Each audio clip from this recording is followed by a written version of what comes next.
Ole tuntun video chuan class 9 maths chapter 18 trigonometric ratios kan zir ho le dona e chapter hi apoi mu em a chuwang chuan uluk tak le do thei tak khan lo en in lo ngai thadon nia ti chuan trigonometric ratios a chuan kan soi ber tur chu right triangle he ni ta ni mo ti chuan enge right triangle chu kan ti chuan right triangle chu triangle a triangle angle pathum a awma ta angle A angle B angle C om ta ni mo triangle angle engemaw ber an pathum zinga engemaw ber khan 90 degree ani chuan he triangle hi right angle triangle kan ti thei ta ni mo so he ta hian ABC angle B hi 90 degree he 90 degree symbol ani ta mo ngil taka ding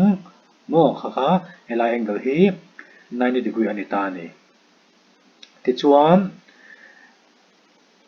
ABC is right angle at B anita mo ta B a tak hian 90 degree anita hengmi angle B e pa om side AC hi a longest side mo a side saber hypotenuse kan ti chu ni ta ni yo h kan pe ang a side saber kha hypotenuse kan ti chu ni ta h pe ta ila ti chuan ABC AC kha a longest side hypotenuse ti chuan ta hian theta ha pe ta ila degree ai pek lo wangin theta pe ta ila ti hian thì degree om lo wangin theta kan ziak thei degree hi theta hi degree sei ang kha ni ta ni ti chuan ta theta kan nei a BC hi base chu ni le ta ni ti chuan ngil taka ding kha perpendicular mo perpendicular height kan ti kha ta hian perpendicular kan nei le ta ni ti chuan ABC right angle triangle ani ta AC hypotenuse H mo AB perpendicular B BC base B kan pe ta ti chuan trigonometric ratios a chuan thil paruk poimu mai kan hriat ngei tur a awma chung te chu sin cos tan cot sec cosec ani ta ni ti chuan hi sin theta cos theta tan theta cot theta sec theta cosec theta hi engting ni a formula kan chen chiang kan ti chuan ti hian en ta ila ta numerator a p mo PB PBHH kha kan ril rom se a numerator zong hi p kan zia kang ya ta p ta cos a numerator chu b yang PB PBHH kha lo chen share ro PB a numerator a p om lenga PB PB ta po b so ta po h PB PBHH a numerator zong kha h tapo h kham sin theta formula kan shadona cos theta tan theta cot theta sec theta cosec theta ai tu ta hi chin chi ro sin cos tan cot sec cosec mo chuan kan formula chin chi dan tu chu a numerator zong kha bb bb h h ti chuan bb bb h h kha an denominator a chho zong in no a to train kan chan leng ka hian e tapo b tapo pb ni ta mo pm le ta ta b pb pb h h an denominator h tapo h h mo te hian a numerator zong hi pb pb h h denominator zong chho zong in pb pb h h mo ti chuan sin theta formula chu p by h p kha chu perpendicular tina h kha chu hypotenuse tina p by h tina cos chu p by h mo chuan h kan zet thang to kan zet thang ta hian h kha tangga ta din p kha ma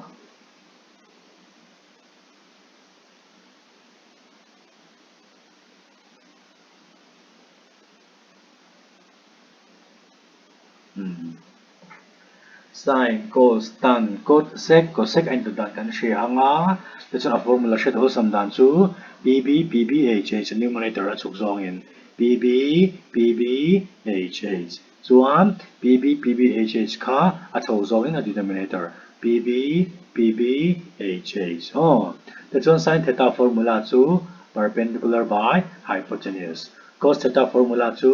base by hypotenuse tan formula chu b by b, perpendicular by base. Cot formula 2, base by perpendicular. Sec formula 2, sec theta formula 2, hypotenuse by base. Cosec formula 2, hypotenuse by perpendicular. Kahit kan siya doon niya.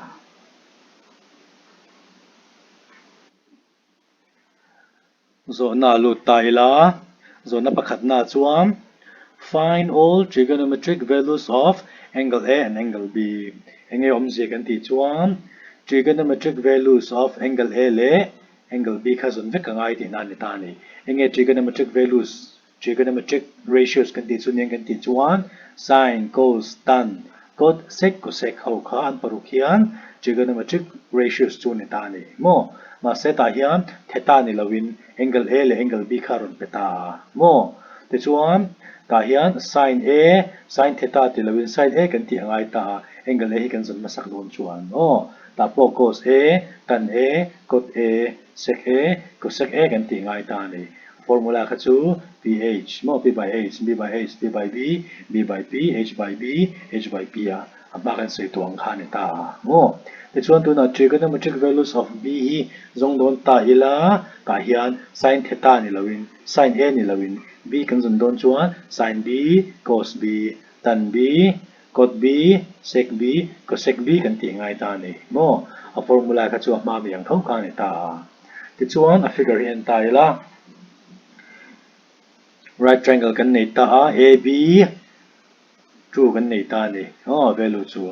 bc 1 kan nei ta a ac root 3 kan nei ta ni heta 90 degree kan nei ta a ti chuan khoi hi nge perpendicular khoi hi nge base khoi hi nge hypotenuse ti kha kan zon chu le nga la ngai ta ni ti chuan a formula an ta ila helai angle a hi trigonometric values of angle a hi kan zon masak ngai ta a chuwang chun a kha kan target don tin ani ta ni a hi kan en nga la ngai ti na sin a cos a tan a cot a sec a cosec a hi kan zon vek angai ta ni ti chuan ta sin a kan nei a mo angle a zong ma sorol ti wangin a ha kan mang don ta ni theta ni lawin a a oma ta a a om chuan angle a kan en nga langa mo angle kan nei a ti chuan helai angle le 90 degree in kar hi kan base tur chu ni ta ni base kan man tur chu heta a ron soya heta aron soya ha kan en nga langa mo kami le 90 degree in kar kha base tur chu ni ta mo ti chuan 90 degree e side kha longest side ani ha kha hypotenuse chu ni ta ni hypotenuse chu dang lam ngai lo ti hian hypotenuse kan nei a ti chuan nge la bang kha helai hi perpendicular p ti chu ni le don ta ni ti hian ti chuan tu na formula kan apply ang le sin a p by h ang answer niang equal to tin sek mai ang p chu 1 kan nei a h chu 2 kan nei ta ni ang answer niang 1 divided by 2 kan nei ta ni sin a a chuan cos a ang ni ve ang formula kha base by hypotenuse cos a chu ang answer niang base chu root 3 hypotenuse chu 2 ang niang equal to base kha chu root 3 divided by hypotenuse kha chu 2 kan nei ta root 3 by 2 dot le tan a nge tan formula kha tan a chu perpendicular by base p by b equal to p chu 1 divided by base kha chu root 3 kan nei ta ni ti hian ti chuan dot le cot kha nge cot formula kha cot a ni chuan base by perpendicular nge base kha root 3 perpendicular kha nge kha 1 root 3 by 1 mo root 3 by 1 chu root 3 ang khan mai ta ti chuan dot le sec a kan nei le a enge sec a hypotenuse by base hypotenuse by base ani chuan hypotenuse chu 2 divided by base to root 3 ti hian atopera cosec a kan nei a nge cosec formula kha hypotenuse by perpendicular hypotenuse ka chu 2 perpendicular ka chu 1 2 by 1 2 divided by 1 kan nei ta ni it's one trigonometric values of a chu kan zong zo ta b kan zon le angai ta ni it's one ka sei to ang khan sin cos tan cot sec cosec formula kha kan hrangai thei lo ani chuan ai du ta kan chin chia ta la sin cos tan cot sec cosec mo chuan nge kha at numerator zong kha pb pb hh mo chuan hoi zong kha pb pb hh kami kha kan chin chia thei phot chuan formula kha ba hat wak po ngai lo wanga mo te chuan dot le a chuan trigonometric values of angle b kan zong ve le anga te chuan ta sin b kan nei a a figure hen le nga lang ta angle b kan zon don chuan trigonometric values of b kan zon don chuan perpendicular base hypotenuse te kha kan siam dang lam le a phot angai ta ni kan siam that angai ta te hian perpendicular kan ra panga hypotenuse su langai don ta hypotenuse chu adang lam lo kan ti kha te chuan le ta angle b kan zong don a values trigonometric values of angle b kan zon don chuan sin b cos b tan b cot b sec b cosec b kan ti ve le angai ta ni ta theta hraning ma ron pelawa te chuan ta sin b kan nei a ta b om chuan b kan hen ve le nga lang ta angle b heta aron soye piang kha kan va enanga khami angle le 90 degree in kar kha base to ani base kha kan chin chia don ya heta aron soye piang angle kan enanga khami angle le 90 degree in kar kha base to ani ta a ni ta a ron tia ta po a le 90 degree in kar base kan ti kha masa tuna chuan b ni to a ta sin b kan zong do na ta b ni to chuan angle b le 90 degree in kar kha base te chu helai hi perpendicular ani le don ta ni hypotenuse su angai kan ti kha te chuan apma mi yang chia khan formula kan da le sin b pb pb hh pb pb hh sin cos tan cot sec cosec hin don ta ni te chuan sin b zong don ta ila nge formula kha p by h equal to antile mayang sin b p by h nge p ni ta kha root 3 h chu 2 root 3 by hypotenuse ka chu 2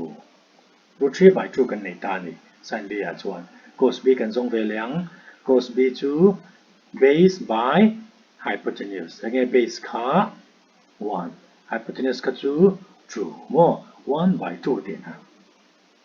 1 divided by 2 dot le tan tan b chu perpendicular by base equal to nge perpendicular kha root 3 base to 1 root 3 divided by 1 kan nei te na ne ta ni ti chuan dot le cot kan zong ve lenga cot b formula chu base by perpendicular base to 1 1 divided by perpendicular to root 3 root over 3 dot le sec b ni chuan nge sec formula kha hypotenuse by base hypotenuse by base 2 by 1 te na 2 divided by 1 to bera ko sec b formula 2 hypotenuse by perpendicular nge hypotenuse kha 2 2 divided by perpendicular kha root 3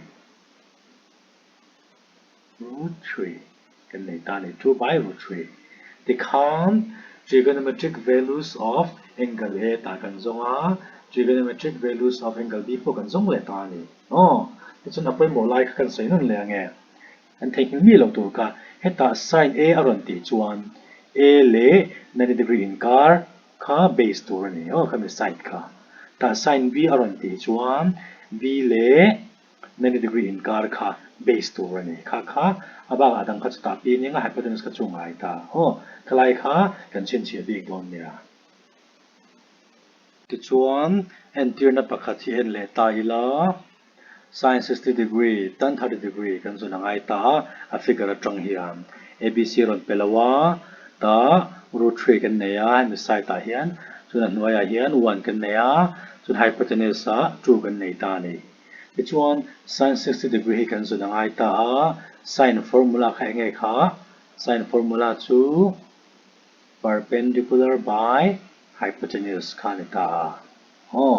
ti chuan khuila hinge perpendicular khuila hinge base ti kha kan hre ta nga ya mo hypotenuse kha chu kan hre sa ta 2 kha ni don ta ni ti chuan khoi hinge perpendicular niang perpendicular side niang kan ti chuan ta alphabet ni to lovin theta symbol ni lovin degree kan nei to ta ni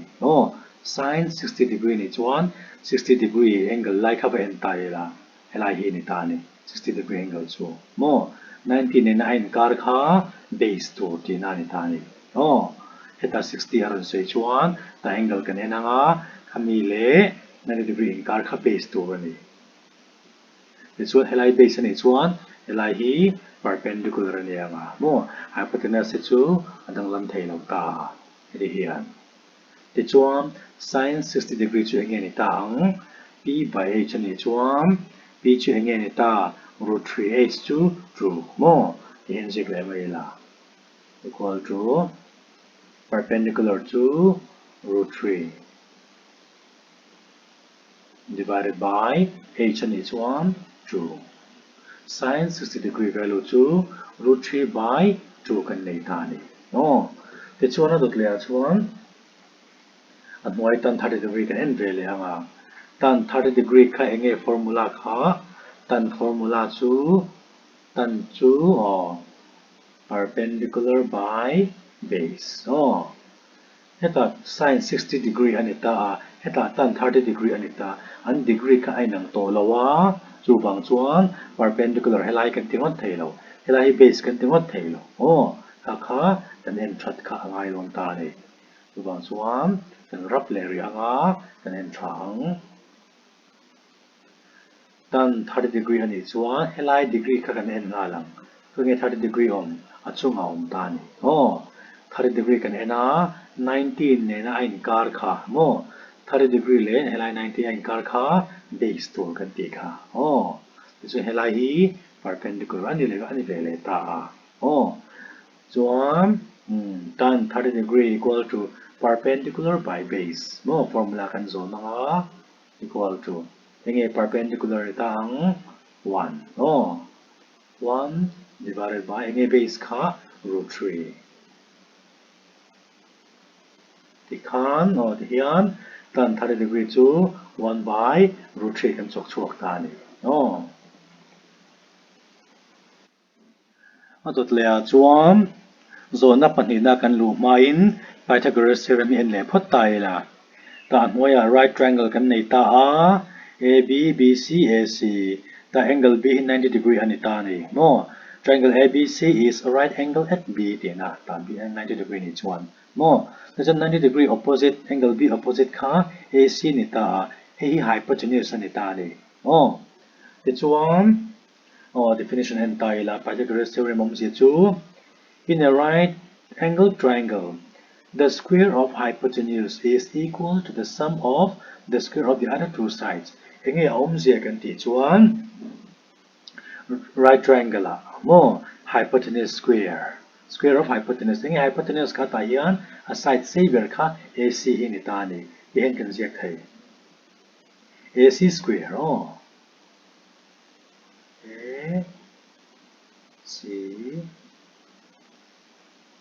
AC square equal to run thia the square of hypotenuse is equal to kan zo ta ni kan chen kha chu hypotenuse square equal to dot ta enge ron soile the sum belangaya enge kan belon the sum of the square of the other two sides adang side pani ka kan belon and square in tingin je kang ab square plus bc square tinani mai the square of the other two sides at each one other two sides ka at square nga kan belang tikhan ta next at one ab square ab square samlang plus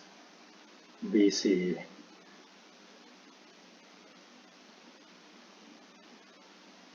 bc square mo hi Pythagoras theorem chu ni ta ni hypotenuse square is equal to the sum of the square of the other two sides AB and BC this one po hian kan ti thei ta ini hypotenuse kha AC kha h betaila h kan pe anga perpendicular hi p kan pe bok anga so helai hi base kan pe bok thei ta ti hian this one po hian kan jek thei square of hypotenuse hi h square kan ti anga h square equal to perpendicular square le b square b square plus b square b ka chu base ti na b square hi Pythagoras theorem kan formula man le to chu ani ta ni this one example pakhat siam tai la perpendicular a hian 3 betaila base a hian b a hian 4 betaila hypotenuse hi zong kan zong chinang Pythagoras theorem bangin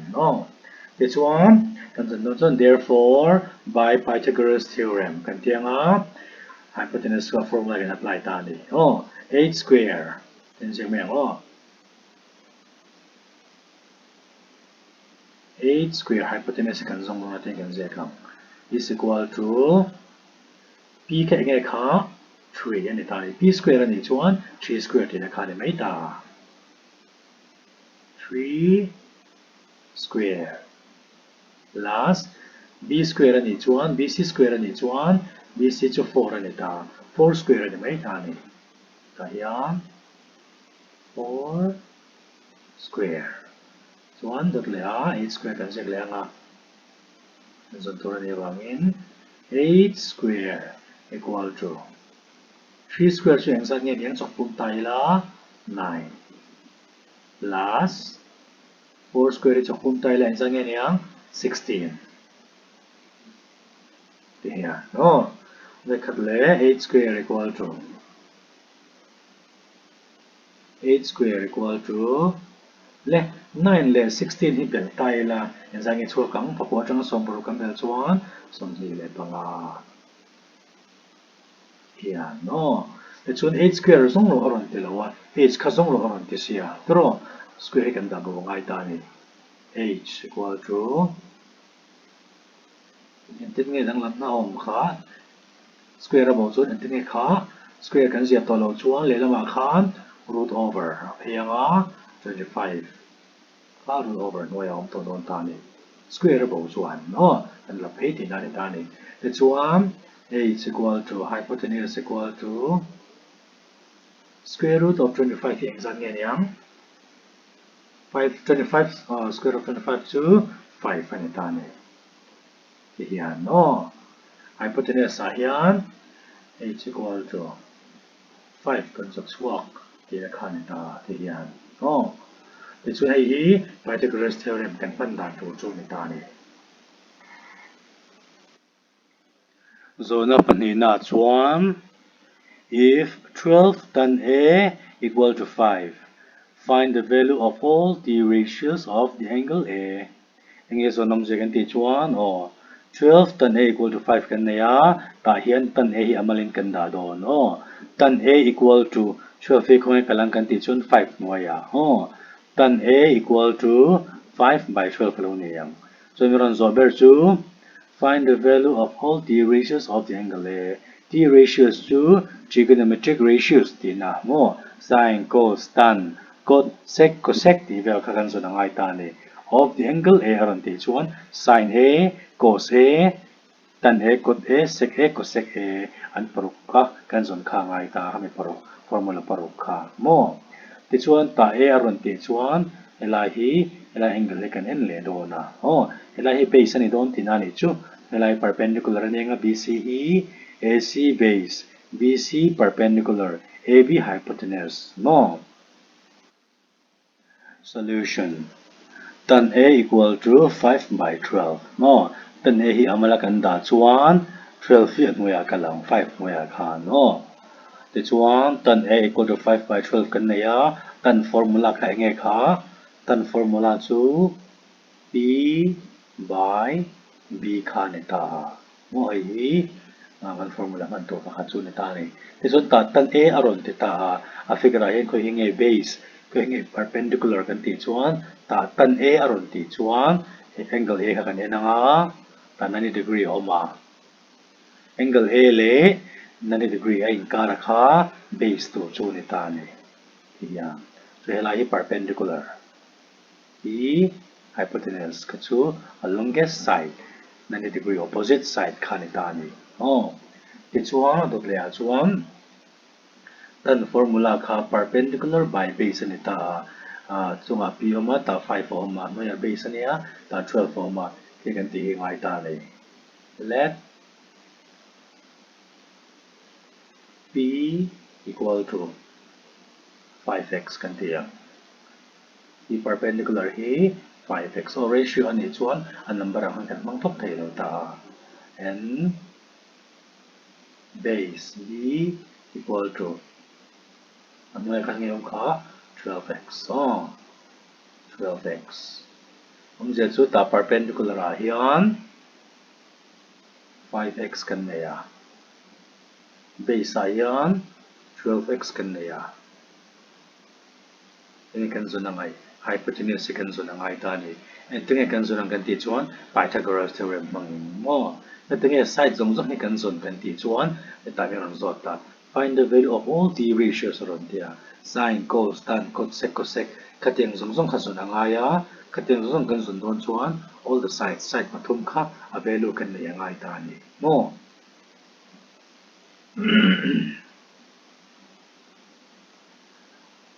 ti chuan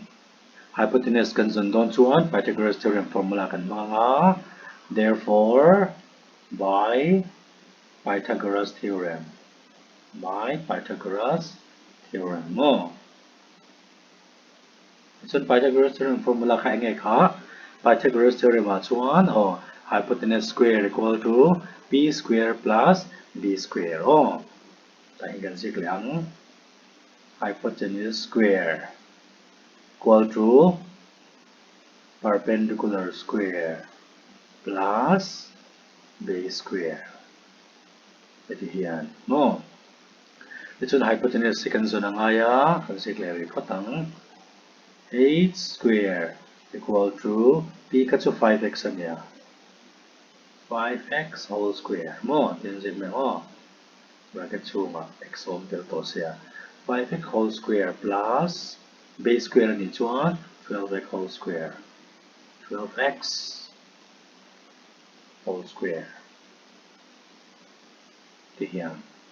dot le chu kan cho pu mangai ta ni 8 square equal to 5 square ka nge kha 5 5 are 35 x keys or x square in huam ve x square ani don ta ni plus it's on 12 square again yang 12 are 1 4 4 x square in huama then x square kan nei ve le ta ni it's 1 dot le 8 square equal to som ni panga le za som li pali kan del chuan exam nge ni ta ang 1 6 9x square kan nei ta yan this one hypotenuse kan zon ngai ta hypotenuse square kan nei sia square kan mo lo tan ni le ma kan zon pe nga ya ti hian h equal to square om to lawa square kan da pe che nge dang lam om to kha root over mo 1 6 9 x square here oh this one nge answer nyang hypotenuse equal to 169 nge square root nyang 169 to 13 13 are 169 so x square oma x square ni chun root ka bol thaya x ti hian 13x lo long ta ni oh ti chun hypotenuse kan nei le to ta a hypotenuse a 13x kan nei ta ni te kham perpendicular a 5x kan nei a base a 12x kan nei a hypotenuse a 13x kan nei ta i ratios kha kan zong thei to ta ni Tichuan perpendicular a 5x kan nei a base a 12x kan nei a hypotenuse a 13x kan chok chuak ta ni Tichuan a question a lut le lok bila find the value of all t ratios of angle A oh trigonometric ratios of angle A kha kan zong ha lo ta ni Tichuan ta hnuai kan nei ta ama sabera sin A formula chu perpendicular by hypotenuse oh again yang perpendicular chu sai kan nei kha 5x hypotenuse chu 13x kan nei ta ni kha formula nga kan rem mangai don ta ni equal to perpendicular to 5x 5x divided by 13x thì hian x le x kan cancel the nge chuang ta 5 by 13 lo chuak ta ni thì chuan gat le a cos a ve thung cos a ni chuan ta perpendicular base hypotenuse kan nei a formula chu base by hypotenuse enge base kha kan nei kha cos a chuan base chu 12x 12x divided by hypotenuse to 13x. Thì hian x kan cancel le thei angi lo chuak ta kan ti chuan 12 by 13 lo chuak ta ni adot le a chuan tan nen le tai la tan a ni chuan formula to perpendicular by base ta perpendicular to 5x base to 12x thì hian perpendicular to 5x divided by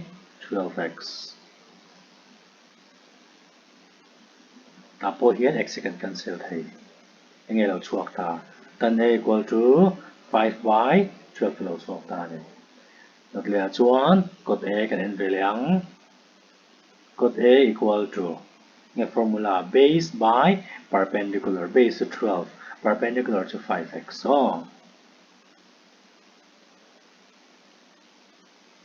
12x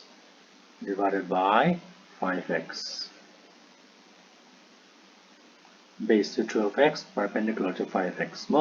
x kan cancel le thei ta ange chuang 12 by 5 lo chuak le ta nei chun he ta sec a ve thung kha formula chu hypotenuse by base equal to hypotenuse to 13x divided by base to 12x. Tapo hian x kan cancel ve le anga enge chuang 13 by 12 lo chuak le ta ni ti chona to bera t ratios to bera chuan cosec a equal to hypotenuse by perpendicular kan nei ta ni hian hypotenuse to 13x perpendicular to 5x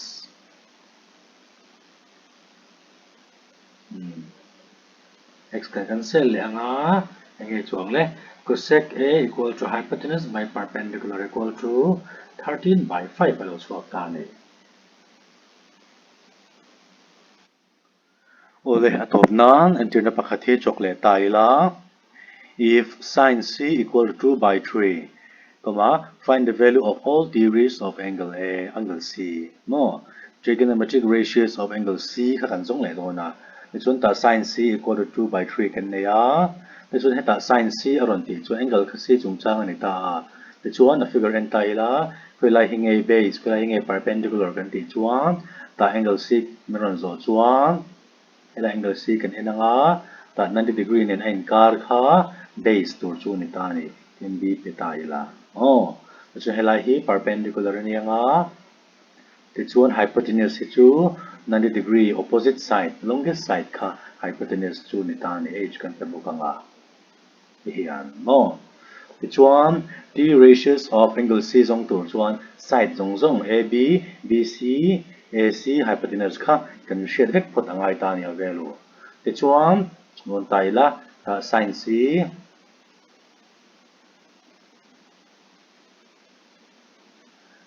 c equal to 2 by 3 kan nei ta 2 by 3 enge sin formula kha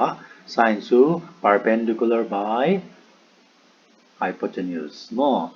p by h kha sin formula chu ni ta ni this one oh this one perpendicular he kan zong thea o let enge ni ta ang p a chuan let p equal to p ka cha perpendicular side te na kha ni ta 2x oh 2x and h hypotenuse kha enge ni ta ang h b equal to bang mai la enge ni ta ang h ka chu 3x hian no perpendicular khan 2x kan nei a hypotenuse a hian 3x kan nei bok ta enge kan nei lo base kan nei lo ta ni mo an ting e base kan zonang kan ti chuan Pythagoras theorem bangin base kan zong le don ta ni ti chuan side zong zong kan nei nuwa the ratios sin cos tan sin c cos c tan c cos c sec c cosec c kha kha kan zong le vek don ta ni ti chuan Pythagoras theorem ka enge kha therefore by Pythagoras theorem h square equal to p square plus base square b mo b square hi Pythagoras theorem chu ni ta ni hemi pang hian base kan zong don hypotenuse kan sen kan nei kha ti hen kan je khang 3x whole square ti na oh h square ni chuan equal to perpendicular p kan nge kan nei kha 2x na p square ni chuan 2x square ni le mai ta ni 2x whole square hian plus base kha bc kha base kan nei lo ta kan zon tur ani wangin kha chu hian b square ngin alo mang ola tu na chuan square ho hi kan chok pumanga 3x whole square in zang ni tang 3 square chu 9 ani ta x square ani chuan o x square kha ni mai ta ni hian equal to 2 square chu in zang ni yang 2 square chu 4 x square ani chuan x square plus b square iti hian no ta hian b hi kan zong do na b si kan zong do na amala kan da ngai ta ni a value kan share don chuan no eta 9x square le 4x square hi kan da du na ngai 4x square he lama kan son don ti na ni chu no equal to le lama number kan son reng reng chun assign ai kha kha reng don nia tu na 9x square 4x he tama kan son chuan 4x square hi minus lo ni yang no 4x square equal to b square yan kan nei ta oh la chuan kan minus thayem 9x square minus 4x square chu x square pakua atanga x square pali kan pai chuan oh 5 lo chu kang